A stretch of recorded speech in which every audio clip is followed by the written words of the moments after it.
I stood in the kitchen of our Denver home, watching steam rise from my coffee cup while the morning light filtered through the curtains I had chosen 7 years ago.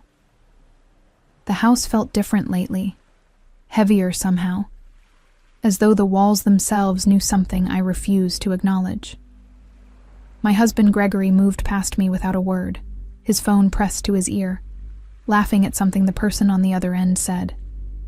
He had been laughing a lot recently, just never with me. We had built this life together, or so I thought.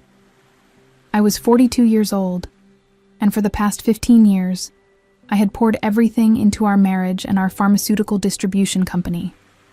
While Gregory handled client relations and sales, I managed the operations, finances, and logistics that kept our business running smoothly. It was unglamorous work, the kind that happened behind closed doors, but it was essential. Every shipment tracked, every invoice processed, every regulatory document filed. That was my domain. Gregory finished his call and glanced at me briefly. "I have a meeting downtown," he said, already moving toward the door. "Do not wait up." "It is 8 in the morning," I replied, but he was already gone. The distance between us had grown slowly, so gradually that I had almost convinced myself it was normal. Marriages evolved, I told myself. People changed, but deep down, in the part of myself I tried to ignore, I knew something was fundamentally wrong. Gregory stayed out later, came home smelling of unfamiliar perfume, and looked at me as though I were an inconvenience rather than his partner. I finished my coffee and drove to our office, a modest building on the outskirts of the city where we ran our operations. The pharmaceutical distribution business was competitive and demanding, requiring meticulous attention to detail and unwavering compliance with regulations. I had spent years building relationships with manufacturers and healthcare facilities, ensuring our supply chain remained flawless. My assistant, Patricia, greeted me with a worried expression. "Mary, we need to talk about the inventory reports. Some numbers are not adding up." I followed her to my office, where she spread several documents across my desk. As I reviewed them, a cold sensation settled in my stomach. Discrepancies appeared throughout the past 6 months, small enough to overlook individually, but collectively troubling. Shipments that should have generated revenue seemed to disappear into administrative gaps. "Has Gregory seen these?" I asked. Patricia hesitated. "He told me not to bother you with operational details anymore. Said he would handle it directly." The cold sensation intensified. Gregory had never shown interest in the detailed operational work before. His strength was relationships and sales, not logistics and compliance. Why would he suddenly want to handle inventory discrepancies? I spent the rest of the day digging deeper, cross-referencing shipping manifests with financial records. The more I searched, the more irregularities I found. Nothing obviously criminal, but enough inconsistencies to suggest someone was either incompetent or deliberately obscuring information. Gregory returned to the office late in the afternoon, breezing through with barely a glance in my direction. "We need to discuss these inventory reports," I said, holding up the documents. He waved dismissively. "I am handling it. Do not worry about things you do not understand." The condescension in his tone struck me like a physical blow. I had built the operational infrastructure of this company. I understood it better than anyone. "Gregory, these are serious discrepancies. We could face regulatory issues if—" "I said I am handling it, Mary." His voice carried an edge I had never heard before. "Focus on your paperwork and let me run the business." He left before I could respond, and I sat alone in my office, staring at the documents spread before me. Something was very wrong, and my husband clearly had no intention of being honest with me about it. That evening, I returned home to an empty house.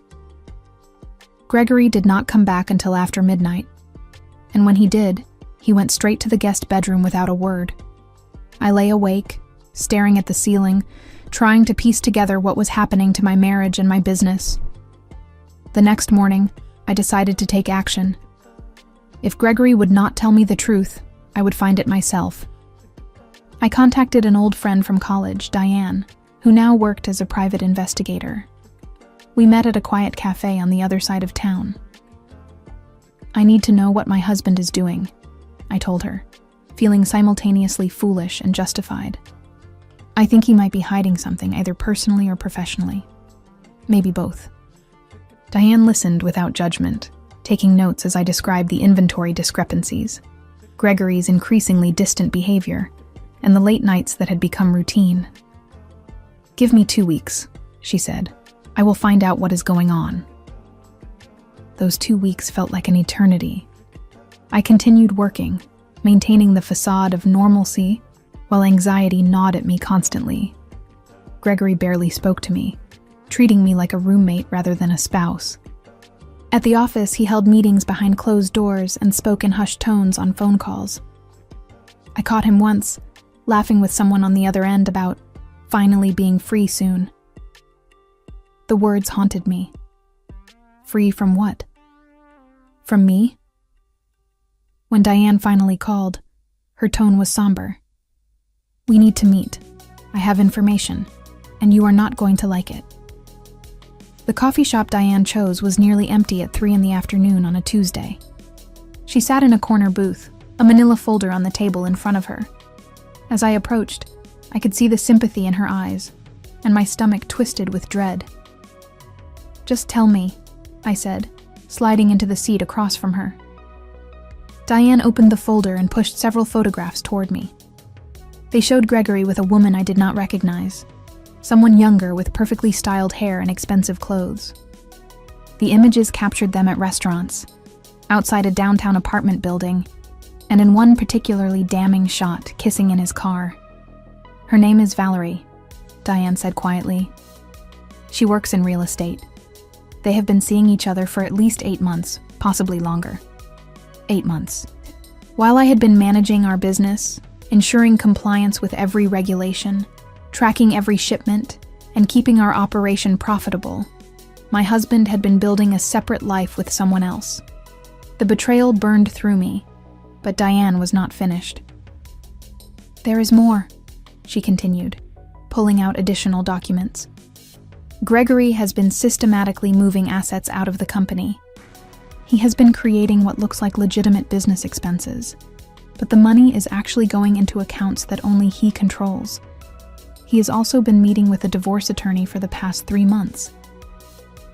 The room seemed to tilt. I gripped the edge of the table, forcing myself to breathe. He is planning to divorce me. Yes, and based on what my contact found, he is setting things up to make it look like the business is worth far less than it actually is.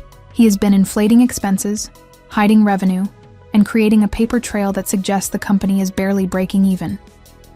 If you went into a divorce proceeding without knowing this, you would walk away with almost nothing, while he keeps the actual assets he has hidden." I stared at the documents, my mind racing. 15 years of marriage, 15 years of building a business together, and this was how it ended. Not with honest conversation or mutual respect, but with calculated deception, designed to leave me with nothing. "There is something else," Diane said, her expression darkening. "Valerie is not just his mistress. She has also been working as a consultant for your company, billing for services she never actually provided. Gregory has been paying her through the business, essentially using your joint assets to fund his affair and set up his new life." The audacity of it took my breath away. He had not just betrayed me personally, he had stolen from our business, the company I had worked tirelessly to build and maintain. Every late night I had spent ensuring compliance, every problem I had solved, every relationship I had nurtured. He was using all of it to fund his escape and his affair. "What do I do?" I asked, my voice barely above a whisper. Diane leaned forward. "You document everything. You get ahead of this. He thinks you are clueless, which gives you an advantage. He is going to file for divorce soon, probably within the next month based on what my sources indicate. You need to be ready." I left the coffee shop with the folder tucked under my arm, my mind churning with emotions I could barely process. Anger, betrayal, humiliation. They all swirled together into something cold and determined. Gregory had underestimated me, treated me like I was too stupid or too complacent to notice what he was doing. He was about to learn exactly how wrong he was. Over the next 3 weeks, I became someone I barely recognized. During the day, I played the role of the oblivious wife, going through the motions at work while Gregory continued his charade. But at night, I worked with Diane and a forensic accountant named Bernard, meticulously documenting every irregularity in our business finances. Bernard was a meticulous man in his 60s who had spent decades untangling complex financial schemes. He reviewed our company records with the intensity of someone solving a puzzle, and what he found was damning. "Your husband is not very good at hiding his tracks," Bernard said during one of our late-night meetings at his office. "He has been diverting funds for months, but he made mistakes. The payments to Valerie, for instance, are clearly not legitimate consulting fees. The invoices are vague, the work product is non-existent, and the timing coincides exactly with when their affair started, according to your investigator's timeline." "Can we prove it?" I asked. "Absolutely. But there is more. He has also been underreporting revenue from several of your major clients. The actual payments come in, but he records them as partial payments or delayed shipments. The difference goes into a separate account. Over the past year, he has moved approximately $400,000 out of the business this way." $400,000. The number staggered me. That was not just marital assets. That was theft from our jointly owned company. It was fraud, and it gave me leverage I had not anticipated. "What about the business valuation?" I asked. "If we go to divorce court, how will this affect what the company is worth?" Bernard smiled grimly. "If he presents the doctored books he has been creating, the company will look nearly worthless. But with the actual financial records, the ones showing the real revenue and the money he has been stealing, the business is worth approximately $3 million, maybe more. The difference between what he will claim and what it is actually worth is substantial." I sat back, letting the information sink in. Gregory thought he was going to walk away from our marriage with most of the assets while leaving me with scraps. He had no idea I knew about his scheme. No idea I had spent weeks building an airtight case against him. "We need a lawyer," I said. "Someone who specializes in complex divorce cases involving business assets." Diane had already anticipated this. "I know someone. Her name is Janet, and she is excellent. She handles high-stakes divorces, and she does not lose." Janet turned out to be a woman in her early 50s, with sharp eyes and an even sharper mind. Her office in downtown Denver was understated but elegant, the kind of place that communicated competence without ostentation. She listened to my story without interruption, occasionally taking notes, her expression neutral. When I finished, she sat back and steepled her fingers. "Your husband has made several critical mistakes. The most significant is that he has committed what amounts to fraud against your jointly owned business. That changes everything. This is not just a matter of dividing marital assets. This is a case where one party has been actively stealing from the marital estate." "What does that mean for the divorce?" I asked. "It means we have leverage," Janet said. "In Colorado, marital property is divided equitably, which usually means roughly equal.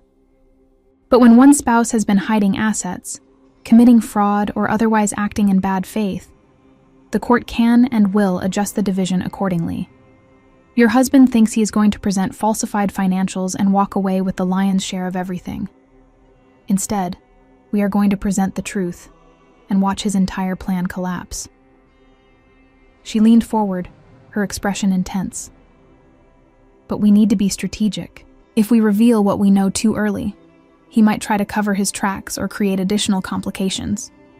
We wait until we are in court, until he is committed to his version of events under oath. Then we bring out the evidence. The impact will be devastating, both legally and personally." "He has been meeting with Valerie regularly," I said. "They think I have no idea." "Good. Let him think that. Let him believe you are going to be an easy target. The more confident he is, the more careless he will be. Over the next month, I watched my marriage die in slow motion while simultaneously preparing for war. Gregory finally served me with divorce papers on a Thursday afternoon, having them delivered to our home by a process server while he conveniently happened to be out of town. The papers cited irreconcilable differences and proposed a division of assets that was laughably one-sided. According to his filing, the business was worth approximately $600,000, a gross undervaluation based on the fraudulent financials he had been creating. He proposed keeping the business and giving me $300,000 as my share, along with the house, which still had a substantial mortgage. In reality, this would leave him with millions in hidden assets, while I received less than a quarter of what I was entitled to. I read the papers with Janet in her office, and she shook her head in disgust. He really thinks you are going to accept this. He has no idea what is coming. We filed our response, contesting his valuation and requesting a full forensic audit of the business. Gregory's lawyer fought this, of course, but the court granted our motion. The audit would be conducted by an independent accountant appointed by the court, and it would reveal the truth about what Gregory had been hiding. I could see the worry starting to creep into Gregory's expression when he learned about the audit. He tried to talk to me one evening when we were both at the house, an occurrence that had become increasingly rare. "This audit is unnecessary," he said, attempting to sound reasonable. "It is just going to cost us both money and delay everything. Why do you not just accept the settlement I proposed?" "It is fair." I looked at him. This man I had loved and trusted, and felt nothing but cold determination. "I will see you in court, Gregory." His expression hardened. "You are making a mistake. You are not going to get more than what I offered. You should take it while you can." The thinly veiled threat did not frighten me. I had spent weeks preparing for this, building an unassailable case with the help of people who actually knew what they were doing.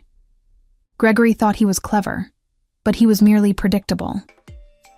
The court-appointed auditor, a stern woman named Frances, spent 2 weeks examining our business records. She had the authority to access everything, including the accounts Gregory thought were hidden. I watched him grow increasingly agitated as the audit progressed, making frequent calls to his attorney and spending long hours away from the office. When Frances submitted her report to the court, Janet called me immediately. "It is better than we hoped." She found everything: the hidden accounts, the payments to Valerie, the underreported revenue. She valued the business at $3.2 million and noted evidence of potential fraud that she is recommending be referred to the district attorney. The district attorney. Gregory was not just facing an unfavorable divorce settlement, he was potentially facing criminal charges. Our court date was set for a Friday morning in late October. I spent the night before reviewing documents with Janet, going over every detail of our strategy. She was confident, but I was terrified. This was it. The moment when everything I had been working toward would either succeed or fail. I barely slept, and when morning came, I dressed carefully in a navy suit that projected confidence and competence. I looked at myself in the mirror and barely recognized the woman staring back. I had spent so many years being accommodating, being the person who handled problems quietly and kept things running smoothly. That version of myself was gone, replaced by someone harder and more determined. The courthouse was the imposing building downtown, all stone and glass, representing the weight of justice. Janet met me on the steps, carrying her briefcase and wearing an expression that reminded me of a predator about to strike. "Remember," she said as we walked inside, "let him commit to his story. Let him lie under oath. Then we present the truth." We entered the courtroom, and I saw Gregory for the first time in weeks. He sat with his attorney, a slick-looking man named Peter, who had a reputation for aggressive tactics. Gregory looked confident, almost smug, as though this was merely an inconvenience he had to endure before moving on to his new life with Valerie. He had no idea what was coming, and as I took my seat, I allowed myself a small, cold smile. He had laughed at me, dismissed me, stolen from me, and betrayed me. Now, finally, he was going to face the consequences. The courtroom was smaller than I expected, more intimate, which somehow made everything feel more intense. Judge Harrison presided, a man in his early 60s with gray hair and an expression that suggested he had seen every possible variety of human deception. He reviewed the preliminary documents while Gregory and I sat on opposite sides of the room, separated by more than just physical distance. Gregory's attorney, Peter, stood first to present their case. He was smooth and confident, painting a picture of a struggling business that had barely survived recent market pressures. According to his narrative, Gregory had worked tirelessly to keep the pharmaceutical distribution company afloat, while I had handled minor administrative tasks. "My client has been the driving force behind this business," Peter said, gesturing toward Gregory. "He built the client relationships, secured the contracts, and navigated the competitive landscape. The business, while it provided a modest living, is not the valuable asset Mrs. Mary seems to believe. The independent valuation my client obtained places its worth at approximately $600,000, and Mr. Gregory is being more than generous in offering his wife half that amount, plus their home." I watched Gregory nod along, his expression serious and concerned, as though he genuinely cared about being fair. The performance was impressive. If I had not known the truth, I might have believed it myself. Peter continued, presenting the falsified financial documents that Gregory had carefully constructed over the past year. Revenue reports that showed declining income, expense reports that were inflated with fraudulent consulting fees, and projections that painted a bleak picture of the company's future. It was a comprehensive fiction, and Peter delivered it with absolute conviction. "Mrs. Mary is understandably emotional about the end of their marriage," Peter said, his tone sympathetic. "But emotion cannot change the financial reality. The business simply is not worth what she seems to think it is worth. My client is proposing a fair settlement that will allow both parties to move forward with their lives." Judge Harrison listened without expression, occasionally making notes. When Peter finished, he looked toward Janet. "Counsel, do you wish to present your case?" Janet stood, and I could see the anticipation in her posture. "Yes, Your Honor. But first, I would like to ask Mr. Gregory a few questions under oath." Gregory took the stand, looking confident. He answered the preliminary questions easily, confirming his name, his role in the business, his understanding of their financial situation. Then Janet began to probe deeper. "Mr. Gregory, you testified that the business is worth approximately $600,000, correct?" "That is correct. And this valuation is based on the financial records you provided to your independent appraiser?" "Yes, it is." "Can you confirm that you personally prepared many of these financial reports?" Gregory hesitated slightly. "I worked with our accountant, but yes, I was involved in preparing them." "Were you also involved in managing the company's operational finances, tracking shipments, processing invoices, that sort of thing?" "I oversaw it, yes." Janet smiled slightly. "That is interesting, because my understanding was that your wife handled all operational and financial management, while you focused on sales and client relations. Has that changed recently?" I could see the tension creeping into Gregory's shoulders. "I have always been involved in all aspects of the business." "Let me ask you about some specific transactions," Janet said, pulling out a document. "Over the past 8 months, your company paid a consultant named Valerie approximately $75,000. Can you describe what services she provided?" The color drained from Gregory's face. He glanced at Peter, who looked equally concerned. "She provided marketing consultation." "Marketing consultation for a pharmaceutical distribution company? What specific marketing strategies did she implement?" "Various strategies. I do not have the details memorized." "Can you provide any documentation of the work she performed? Reports, presentations, email correspondence?" Gregory shifted uncomfortably. "I would have to review our files." "Please do that," Janet said sweetly. "I will wait."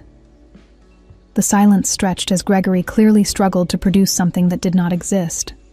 Finally, Peter intervened.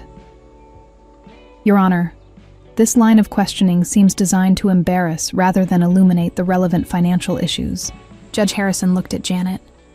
Counsel, where are you going with this? Your Honor, I am establishing a pattern of fraudulent expenses that have artificially deflated the apparent value of the marital business. This consultant, Valerie, provided no actual services. She is, in fact, Mr. Gregory's mistress, and these payments were simply a way to funnel marital assets to her, while creating the appearance of legitimate business expenses. The courtroom went absolutely silent. Gregory's face flushed red, and I could see the fury in his eyes. Peter was on his feet immediately. Your Honor, these are serious allegations without foundation. They have significant foundation, Janet interrupted calmly. She approached the bench with a folder. I have documentation here showing the relationship between Mr. Gregory and Valerie, including photographs, witness statements, and financial records. I also have expert testimony from a forensic accountant who has identified approximately $400,000 in fraudulent transactions over the past year. Judge Harrison took the folder and began reviewing its contents. The silence in the courtroom was deafening. I watched Gregory's confident facade crumble, replaced by barely controlled panic. He leaned over to whisper urgently with Peter, who looked increasingly distressed as he realized the situation they were in. After several minutes, Judge Harrison looked up. His expression had shifted from neutral to distinctly displeased. Mr. Gregory, you are still under oath. I am going to ask you directly. Have you been deliberately misrepresenting the financial condition of your business in order to secure a more favorable divorce settlement? Gregory opened his mouth, then closed it. He looked at Peter, who seemed unable to provide guidance. Finally, he said, I may have made some accounting errors. Accounting errors, Judge Harrison repeated, his tone making clear what he thought of that characterization. Counsel, I am going to need more information about these alleged irregularities before we proceed.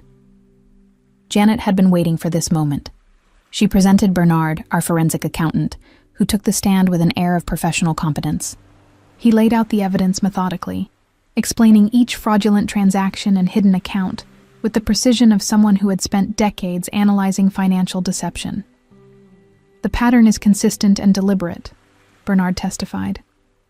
Revenue was systematically underreported, with actual client payments being diverted to accounts controlled solely by Mr. Gregory. Expenses were inflated through payments to vendors who provided no real services.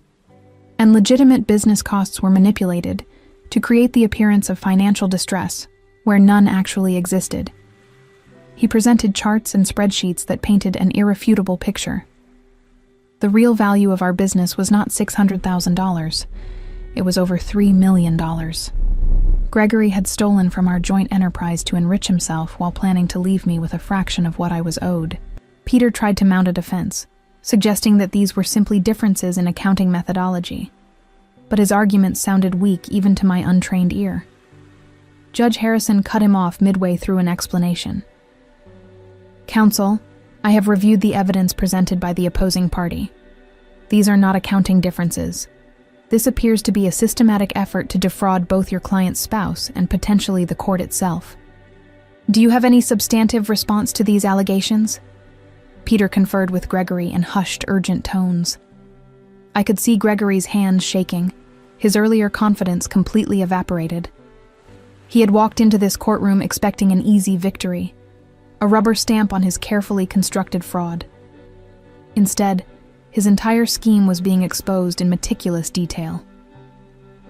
Your Honor, Peter finally said, we request a recess to review this new information and consult with our client. Denied, Judge Harrison said flatly.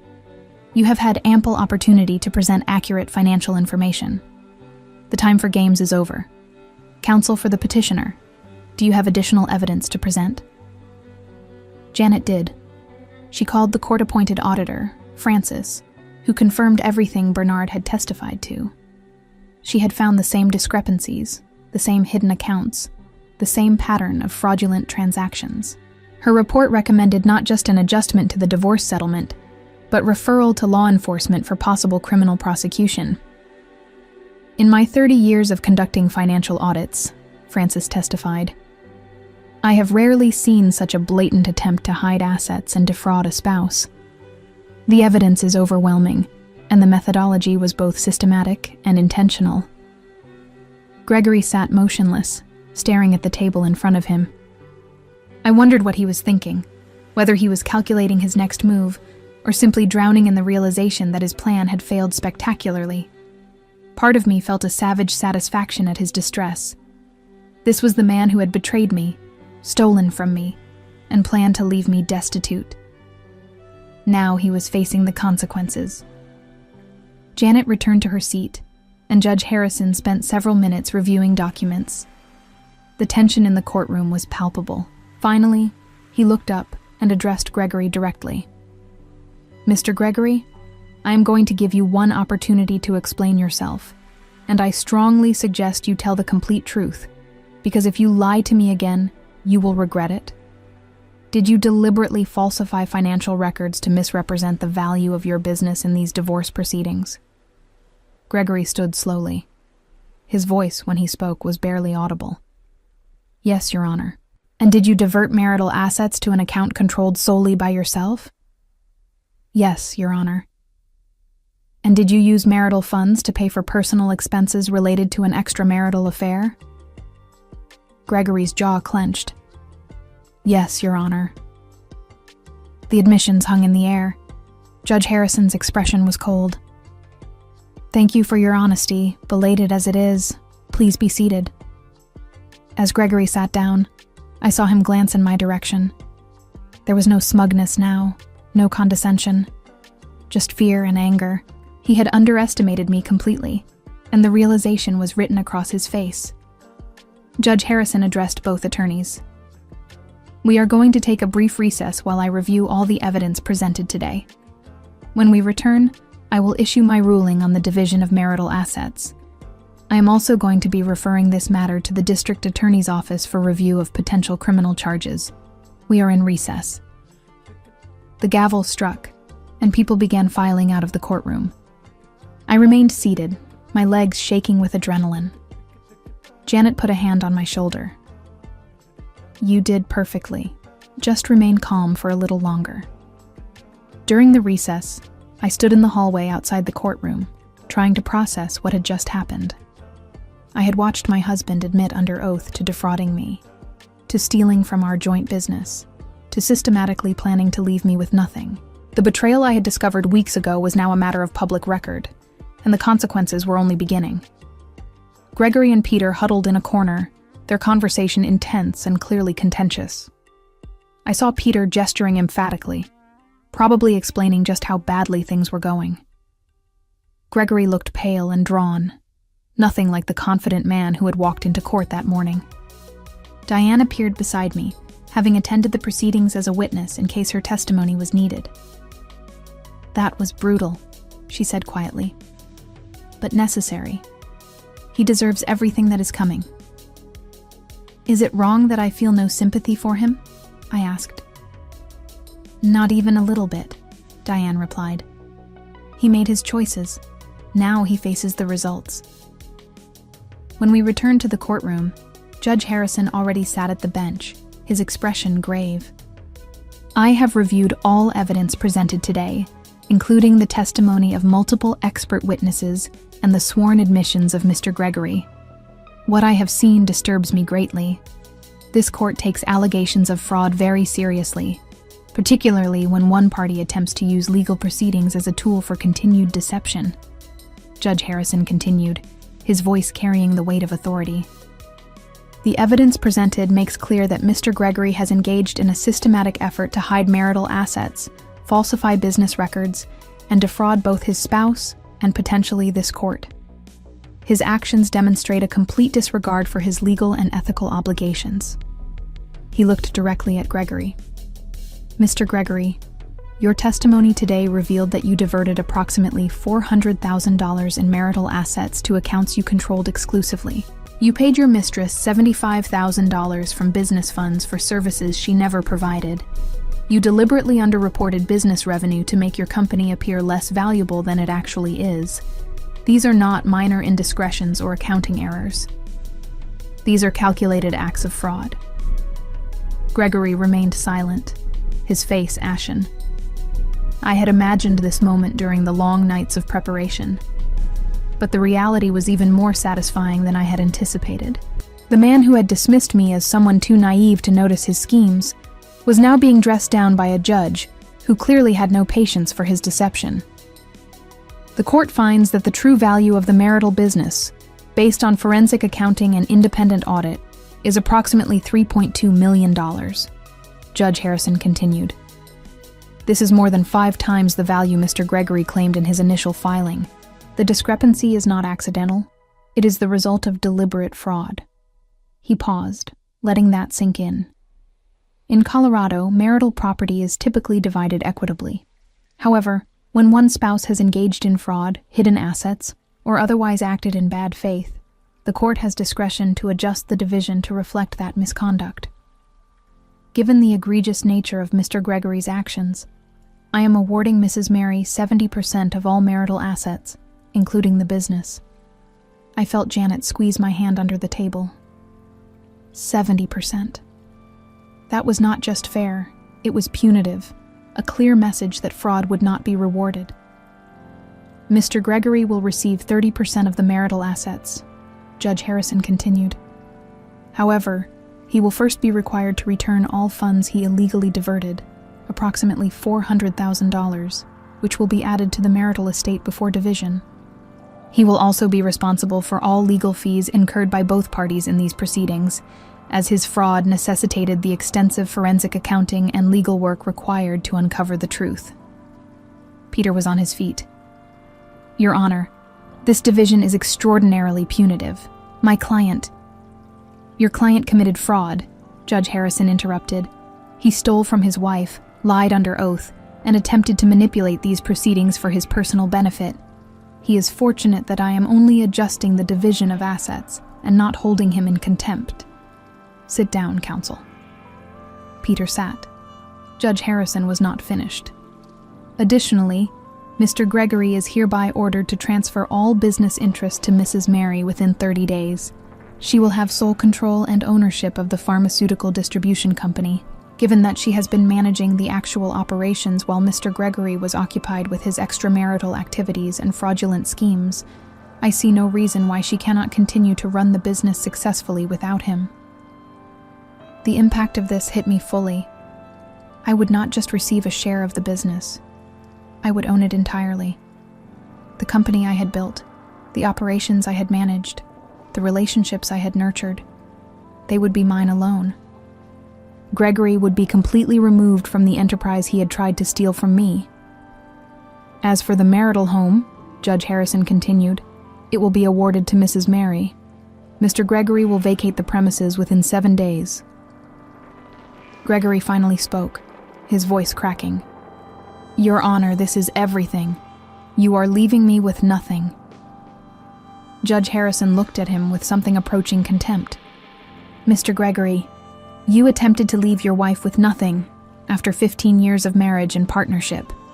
You stole from your joint business, committed fraud, and betrayed her trust in the most fundamental ways. The division I am ordering leaves you with considerably more than you deserve. You should be grateful I am not recommending immediate incarceration pending criminal investigation. He shuffled his papers. This brings me to my final point. Based on the evidence presented today, I am referring this matter to the District Attorney's Office for investigation of potential criminal charges, including fraud, embezzlement, and theft. Mr. Gregory should consider retaining criminal defense counsel. The gavel came down, and it was over. Gregory sat motionless, the reality of his situation clearly overwhelming him. He had walked into court expecting to charm a judge and walk away with millions in hidden assets. Instead, he was leaving with almost nothing and facing potential criminal prosecution. I stood on shaking legs, and Janet embraced me quickly. We did it, she whispered. You did it. As we gathered our materials, I saw Gregory turn toward me. For a moment our eyes met, and I saw the full depth of his shock and fury. He had underestimated me completely, treated me as an obstacle to be easily overcome. Now he understood exactly what that mistake had cost him. "This is not over," he said, his voice low and threatening. "Yes, it is," I replied calmly. "You just have not accepted it yet." Peter pulled Gregory away before he could respond, and they left the courtroom in a rush. Janet and I followed more slowly, and as we emerged into the hallway, I felt a wave of exhaustion mixed with fierce satisfaction. Months of investigation, preparation, and strategy had culminated in this moment. Gregory's carefully constructed fraud had been exposed and punished. Diane waited outside, and she hugged me tightly. I listened from the gallery. That judge eviscerated him. It was beautiful. We went to a nearby restaurant, and for the first time in months, I felt like I could breathe. Janet explained what would happen next. The transfer of business assets, the collection of the funds Gregory had stolen, the ongoing criminal investigation. It would take time, but the outcome was clear. I had won, completely and unequivocally. "What about Valerie?" I asked. "Does she face any consequences?" Janet smiled grimly. "She accepted payment for services she did not provide. That is fraud. If the district attorney pursues criminal charges against Gregory, she will likely be included in that investigation. At minimum, she will probably be required to return the money she received. At maximum, she could face criminal charges herself." The thought of Valerie facing consequences alongside Gregory felt right. She had not been an innocent bystander in his scheme. She had actively participated in defrauding our business, and by extension, me. Over the following weeks, the reality of my victory became concrete. Gregory returned the $400,000 he had stolen, though I suspected he had to liquidate personal assets to do so. He vacated our home, moving out in sullen silence while I watched from the doorway. The business was formally transferred to my sole ownership, and I began the process of rebuilding what he had damaged. The most satisfying moment came when I changed the locks on the office building and updated all business registrations to reflect my sole ownership. Gregory had spent years treating me as though I were merely support staff in our joint enterprise. Now the enterprise was mine, and he was gone. The weeks following the court ruling transformed my life in ways I had not anticipated. Taking full control of the pharmaceutical distribution company meant stepping into a role I had always performed, but never been credited for. I met with our major clients personally, assuring them that operations would continue seamlessly despite the ownership change. Most of them had worked primarily with me anyway, trusting my attention to detail and regulatory compliance. "Honestly, Mary, I am relieved," said Thomas, the procurement director at one of our largest hospital networks. "Gregory was always charming, but you were the one who actually ensured our shipments arrived on time and properly documented. I am glad you are running things now." His words, echoed by other clients, revealed something I had suspected but never fully acknowledged. I had been the backbone of the business all along. Gregory had taken credit for relationships I had built and maintained through competent, reliable service. Without him, the company did not suffer. It thrived. I hired Patricia as my operations manager, giving her the recognition and compensation she had always deserved. Together, we streamlined processes that Gregory had needlessly complicated, often to disguise his fraudulent activities. We discovered additional irregularities he had left behind, including vendor agreements that existed solely to funnel money to shell companies he controlled. He was incredibly sloppy once you look closely, Patricia said one afternoon as we reviewed contracts. He thought he was being clever, but really he was just careless. He assumed nobody would check. His assumption that I would remain ignorant had been his greatest mistake. I had checked, and I had done so thoroughly. The criminal investigation proceeded methodically. A detective named Sylvia contacted me several times. asking detailed questions about business operations and financial transactions. She was a woman in her 40s with a no-nonsense demeanor and an obvious distaste for white-collar criminals. "Your husband thought he was untouchable," Sylvia said during one of our meetings. "That kind of arrogance usually leads to exactly what happened to him. We see it constantly. Someone gets comfortable committing fraud, stops being careful, and eventually leaves evidence everywhere." "What will happen to him?" I asked. "That depends on several factors, including whether he cooperates and whether the district attorney wants to pursue charges aggressively. But based on what we have found, he is looking at potential felony charges for embezzlement and fraud. If convicted, he could face prison time and would definitely face significant fines and restitution requirements." The idea of Gregory in prison felt surreal.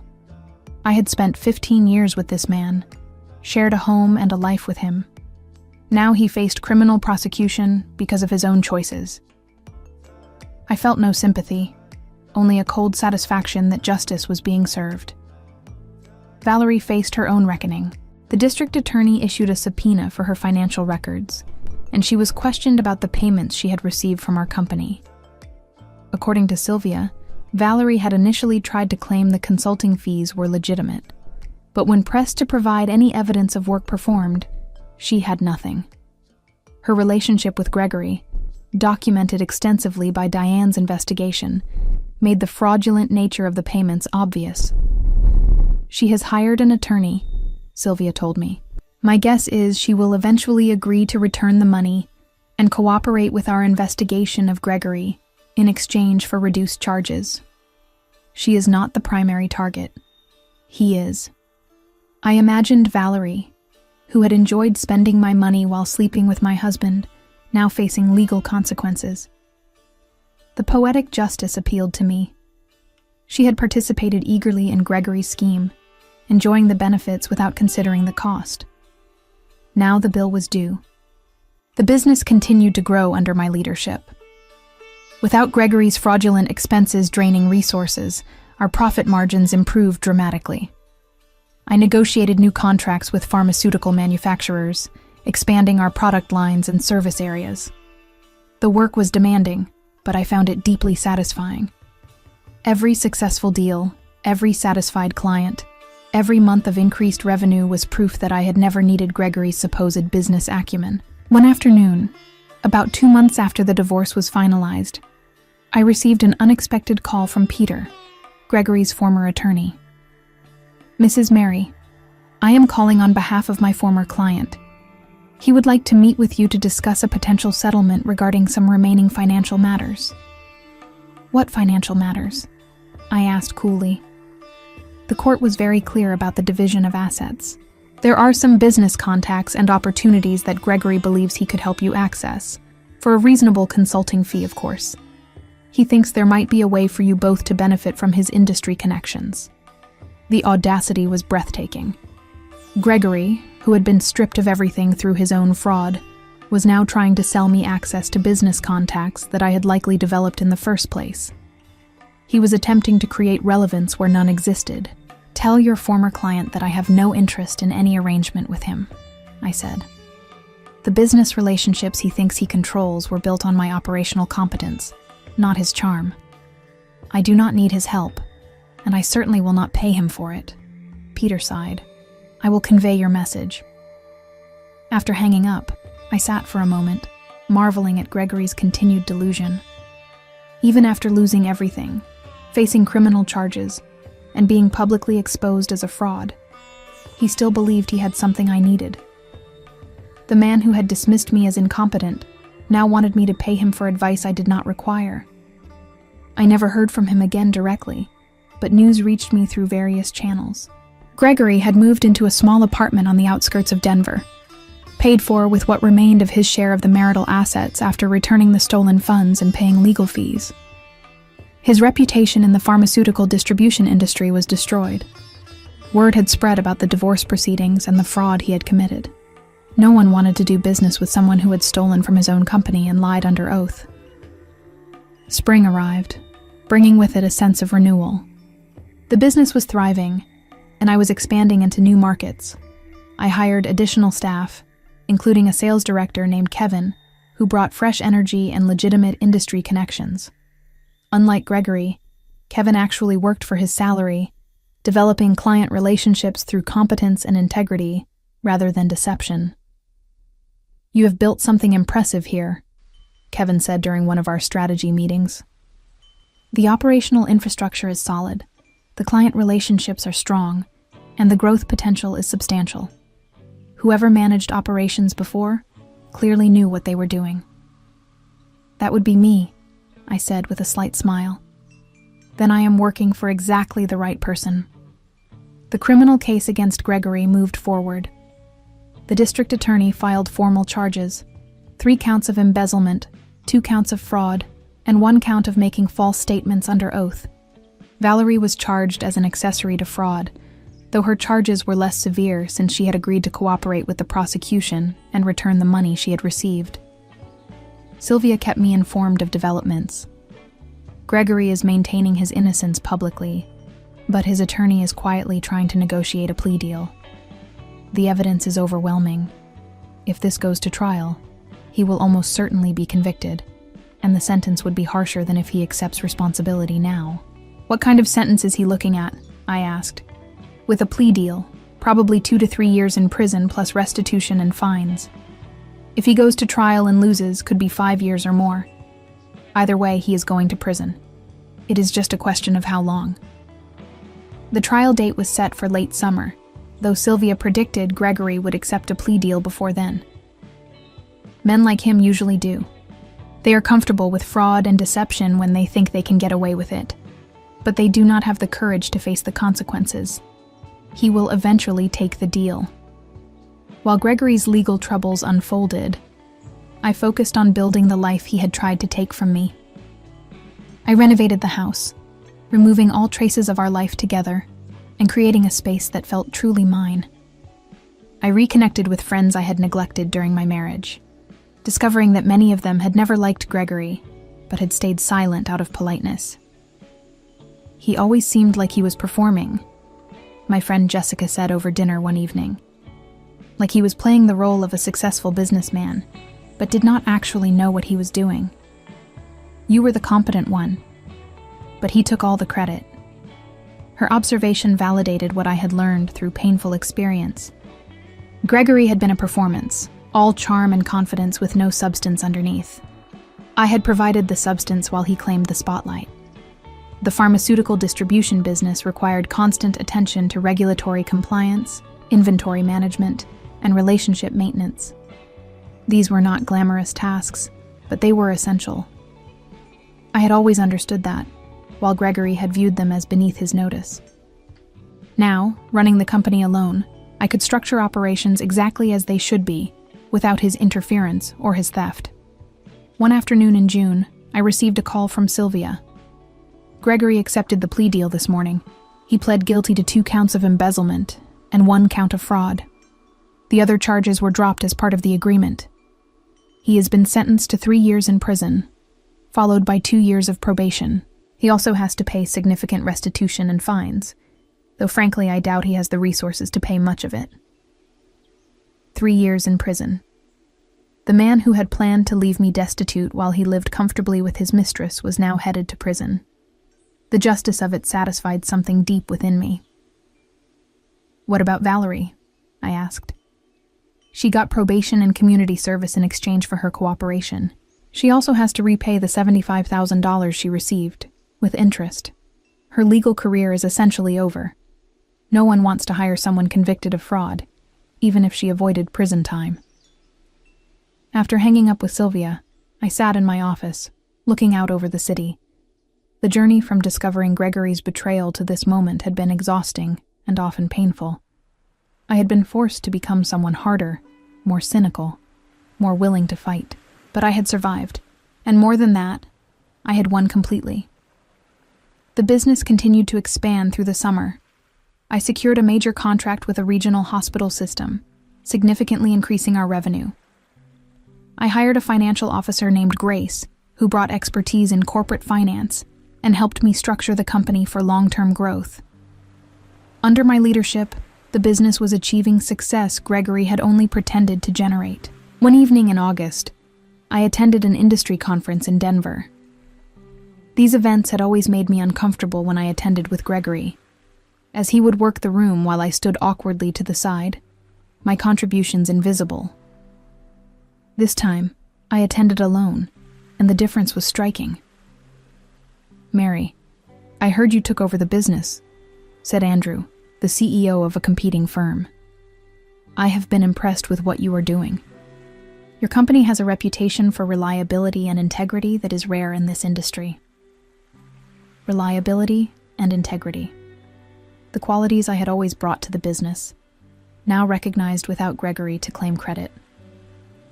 We talked about potential partnerships, and Andrew suggested we meet to discuss collaborative opportunities. It was the kind of business development Gregory had claimed to excel at, but I was doing it through competence rather than performance. I left the conference with several promising contacts and a renewed sense of confidence. I had not just survived Gregory's betrayal.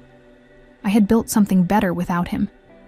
The company was more profitable, my reputation was stronger, and my future was mine to control. Autumn arrived with cooler temperatures and changing leaves. Gregory began serving his prison sentence at a minimum security facility outside Denver. I learned this through Sylvia, who occasionally updated me on his situation. He had been assigned to work in the prison kitchen and was reportedly struggling with the loss of freedom and status. "He keeps insisting he is innocent to the other inmates," Sylvia told me with obvious amusement. "Apparently everyone in prison is innocent, but the reality is he is serving time for crimes he committed, and no amount of denial changes that." I felt no satisfaction in his suffering, but I felt no sympathy either. He had made his choices, and consequences were simply the natural result of those choices. He had stolen, lied, and betrayed. Now he was in prison. The cause and effect was straightforward. Valerie had moved away from Denver, unable to find work, and unwilling to face the social consequences of her actions. According to mutual acquaintances, she had relocated to another state, trying to start over with a damaged reputation and legal problems following her. Her relationship with Gregory, such as it was, had dissolved the moment legal trouble arrived. She had wanted money and excitement, not loyalty or responsibility. The business reached new milestones. We expanded into 2 additional states, hired 15 new employees, and doubled our revenue compared to the previous year. Every success felt like vindication, proof that I had never needed Gregory's supposed expertise. The company thrived precisely because I had removed his fraud and incompetence. Patricia was promoted to Vice President of Operations, and together we developed strategic plans for continued expansion. Grace restructured our finances, eliminating inefficiencies and maximizing profitability. Kevin built legitimate client relationships based on quality service. I had assembled a team of competent professionals who actually did their jobs, and the results spoke for themselves. One December afternoon, I sat in my office reviewing the year-end financial reports. The numbers were extraordinary. The company was worth over $4 million now, and the growth trajectory suggested even greater success ahead. I thought about Gregory's prediction in court, his confidence that he would walk away rich while I got nothing. The reality was precisely the opposite. My phone rang. It was Janet, calling to inform me that all legal matters related to the divorce were now completely resolved. Every asset has been transferred, every document has been filed, every requirement has been met. You are officially free of him in every legal sense. "Thank you," I said, "for everything." "You did the hard work," Janet replied. "I just helped you document it and present it effectively. You were the one who investigated, prepared, and fought. You earned this outcome." After we hung up, I allowed myself a moment of reflection. 18 months ago, I had been a woman whose husband was betraying her, stealing from their joint business, and planning to leave her destitute. I had been afraid, hurt, and uncertain. Now I was the sole owner of a thriving company, financially secure and completely independent. The transformation had required becoming someone harder and more calculating than I had ever imagined, but it had been necessary. I thought about Gregory in prison, stripped of everything he had valued: money, status, freedom, respect. He had gambled that I was too naive or too weak to discover his fraud. He had lost that gamble catastrophically. Every consequence he suffered was directly traceable to his own choices. He had created his own destruction through arrogance and greed. Valerie had fled to another state, her reputation destroyed and her legal troubles following her. She had participated eagerly in Gregory's scheme, enjoying the benefits without considering the cost. Now she was paying that cost, required to repay money she no longer had, and marked permanently by her conviction for fraud. Her future prospects were dim, limited by her own poor judgment and criminal record. As for me, I built something real. The pharmaceutical distribution company operated with integrity, treated employees fairly, served clients reliably, and generated substantial profits. It was everything a business should be. Everything I had always tried to make it, even when Gregory was sabotaging my efforts. Now, without his interference, the company reached its full potential. I stood and walked to the window, looking out over Denver as evening lights began to glow across the city. The view was familiar, but my perspective had changed fundamentally. I was no longer someone who tolerated betrayal or accepted limitation. I was someone who investigated, prepared, and fought. I had faced deception and overcome it completely. The revenge I had taken was not impulsive or emotional. It was methodical and thorough, built on evidence and executed through legal channels. I had not destroyed Gregory. He had destroyed himself through his own fraud. I had simply ensured that his destruction was complete, and that I survived and thrived in its aftermath. Gregory served his full 3-year sentence with no early release, his attempts at appeal denied by courts that found no merit in his claims of innocence. Upon release, he faced 2 years of probation, substantial restitution payments he would spend decades trying to fulfill, and a permanent criminal record that made employment nearly impossible. He worked a series of low-wage jobs, his professional reputation destroyed beyond repair. Valerie remained in another state, her fraud conviction and requirement to repay $75,000, haunting every attempt to rebuild her life. She managed to find work in retail, a far cry from the luxurious lifestyle she had enjoyed while spending money stolen from my business. Both of them learned, too late, that fraud always extracts its price. I built the pharmaceutical distribution company into one of the most respected firms in the region, known for operational excellence and unwavering integrity. The business that Gregory had tried to steal and destroy became my greatest success, proof that competence and honesty ultimately prevailed over charm and deception. Standing in my office, watching the sunset paint Denver in shades of gold and amber, I reflected on the journey from betrayed wife to successful business owner. The revenge I had taken was not bitter or destructive. It was simply the natural consequence of truth confronting lies. Gregory had underestimated me completely, and that single mistake had cost him everything. I had no regrets about the path I had chosen, only satisfaction that justice had been thoroughly and completely served.